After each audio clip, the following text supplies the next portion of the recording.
Okay, so I'm just trying to piecemeal these videos together, but I'm trying to be, you know, informative, helpful.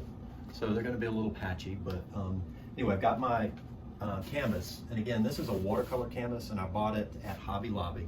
So if you're looking to just start a painting, whether you're a beginner, professional, whatever, these, I don't know, something about the watercolor canvas just gives a different kind of texture and feel to a painting. This easel that I'm using, I can do it horizontal or, you know, vertical. This is an easel that I bought, ordered off the internet by a company called Artristic. I'll show you the back. You can see the back. And the nice thing about this, particularly when you're doing any painting really, but an abstract, is you've got this option to go up or down, high, low.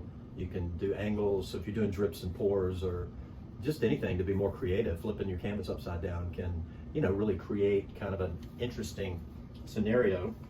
So flip that back around. I've got I don't know if you can see it, and I'm not going to move the camera, but I do have a towel on the floor so I don't make a huge mess. What you can see here is this is an abstract I did just the other day, a little small, 12 by 9, and I'm thinking about using it kind of as a guide, maybe, for a large abstract. And I was thinking about doing it horizontal, but I'm probably just going to do it vertical. But anyway, so, but I can see that large scale on this canvas. Similar, not the same. All abstracts, I think, are different. I think you can have a certain guide. A lot of people want to know what's your, you know, how do you start an abstract? So I'm going to discuss that a little bit with you because, as many of you may or may not know, I'm a self-taught artist. So basically what I've done is just done a lot of research on my own. And then I just started the process. I was painting more realism, and I still do periodically, particularly with commissions and things. But for an abstract, I'm going to tell you, I don't know that there's any really surefire right way or wrong way to start. I'm a big believer in cleaning up your mess. So I do like to kind of create something that's a little chaotic, messy initially, and then I like to come back and start to refine and pull things together, stand back, take things in, try to figure out where I'm going to go with something. So I will show you how I'm going to start. Okay, so let me show you what my palette's going to look like. I'm using oil, and usually when I do abstracts, I do them out of acrylic because they dry fast, and I just feel like I have a lot more flexibility. So, but I'm working with oil today. I did oil on this little one here, and I really like the way it turned out. So I'm going to do the large one kind of in the same manner, since I already went through it on the small one. But as you can see, this is the palette I used on the small one, and I'm going to use it over here for this one.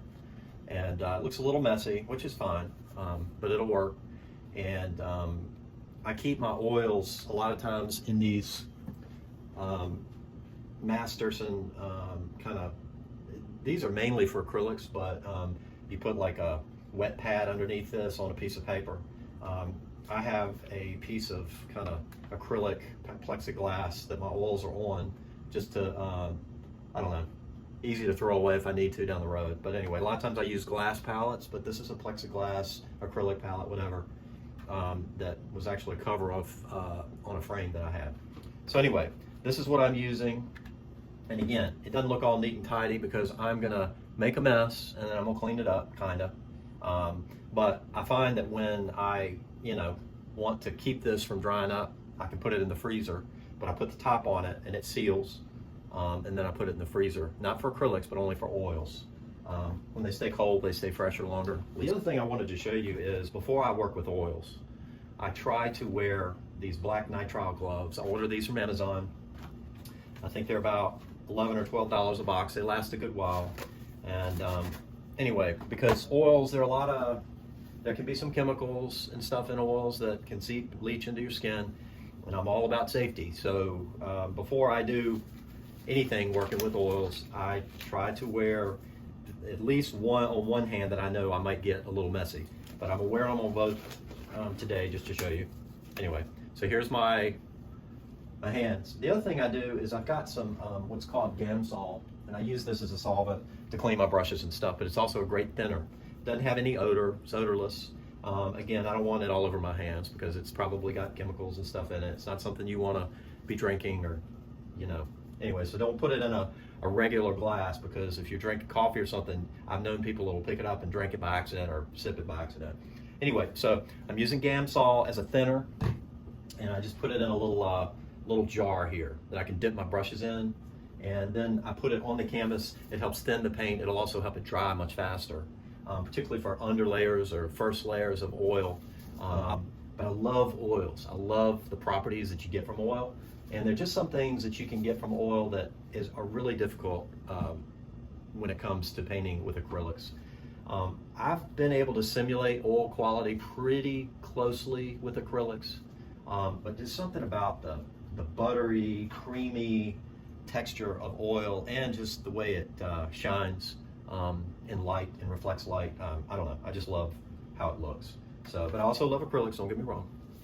Anyway, so I'm going to be using some Gamsol. Now I'm going to go about this abstract a little differently than I normally do. In another video, I'll show you how I do an abstract painting in acrylic. This painting I don't consider completely abstract. It will look abstract for a while, but I'm going to start to refine it a little bit. If you look at this here, notice it does have a look of some trees and things, branches, but with a lot of color, because I love color. So anyway, but I'm going to start just doing a little bit of an underpainting of some sort, and I don't know exactly how I'm going to do it. So just watch and see.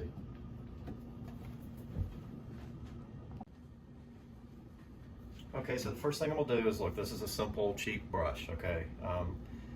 If I was doing, fine detail painting, for, a commission or whatever, then perhaps I would use something a little nicer or whatever.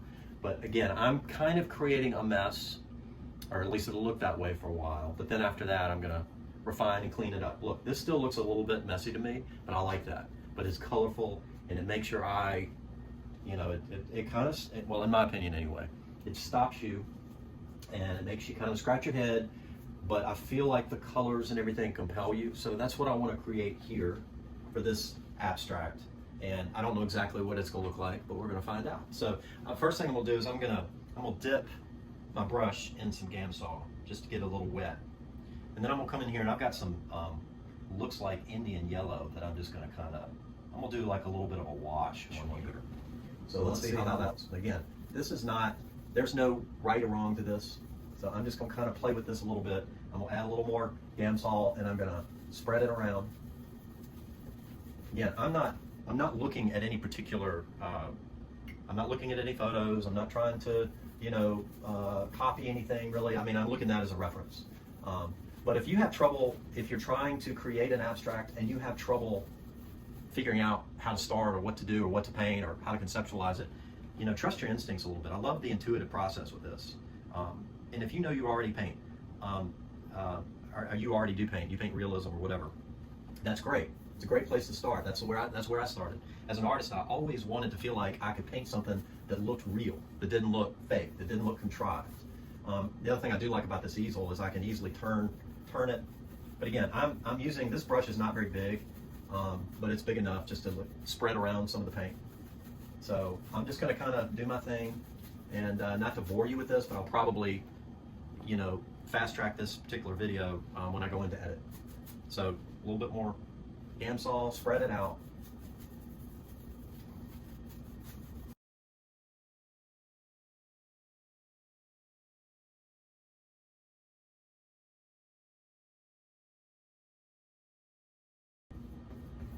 Now you can see, look, this is all just like trial and error for me. I mean, but what you start to notice is some kind of cool things start to happen when you're being messy. These drips, that could easily become a tree or something. Or I can wipe it off and do something different with it. So there's just lots of little options you can make. So just be creative, just kind of trust the process. Trust your instincts. I have no idea where this is going, but we're going to find out. Okay, I fast-tracked this part, nothing revolutionary relative to what I was doing. I was just using my brush as well as a paper towel and some Gamsol to smear the color around, blend a little bit into the canvas. So let's see, I think I'm going to add some green to this. And my paint has gotten a little, but let's see, let's just do a little. And again, you can do whatever you like. And I don't know that I like that green as much, so I'm going to mix a little, put a little cad yellow on top of it. And again, just fast track this part just to show you. You know, I'm just putting some green and cad yellow, smearing it around. Nothing particularly special right here. And seeing where it goes. There's no magic to this. There's just a little playful work here. I'm gonna come over here and add some color too. And I'm gonna squiggle in a little bit more of this cad yellow on top of this green that I'm using. And again, I have no particular agenda with this. I'm just creating texture and color, and I'm taking my rubber tip now, and look, I'm scraping it down. I'm scraping it across. I don't know where this is going, but just creating, patches of color, and you just kind of take it and see what happens. Now, because this oil is being applied directly, it's going to be thicker, and it's not going to dry as fast. So when I come back probably tomorrow or the next day and want to play with this, this is probably still going to be wet. However, it's different than painting on a panel. If I was painting on a hard panel, this would stay wet longer. Because this canvas is pretty thin, this watercolor canvas, the air can kind of get through it some, and it'll dry it faster. So if I did want to make it hold its moisture longer and stay wet longer, I could add some oil to it, some poppy seed oil or some walnut oil or something like that. There are other mediums too, which I'll discuss in some other videos that I could add to this. But for now, I'm just like I said, I'm just having fun, and that's what you do in these cases. Just have a little fun and add things as you go along. And step back, reevaluate, and decide, is this what I want? And if you don't like it, I can take my paper towel here, right, and I can smudge this a little bit. Maybe I want to keep this all looking very ethereal, very kind of dreamy. It's very blended looking right now, very foggy, cloudy. Because one of the things that you have to realize when you paint a painting is that anytime you have hard lines, it's going to draw the eye. So there's this concept called lost edges or lost and found edges. So if I don't want my eye to go to a certain area, then I will mute the color, and I also will soften it so that it kind of blends in with the background a little bit, so it doesn't overpower.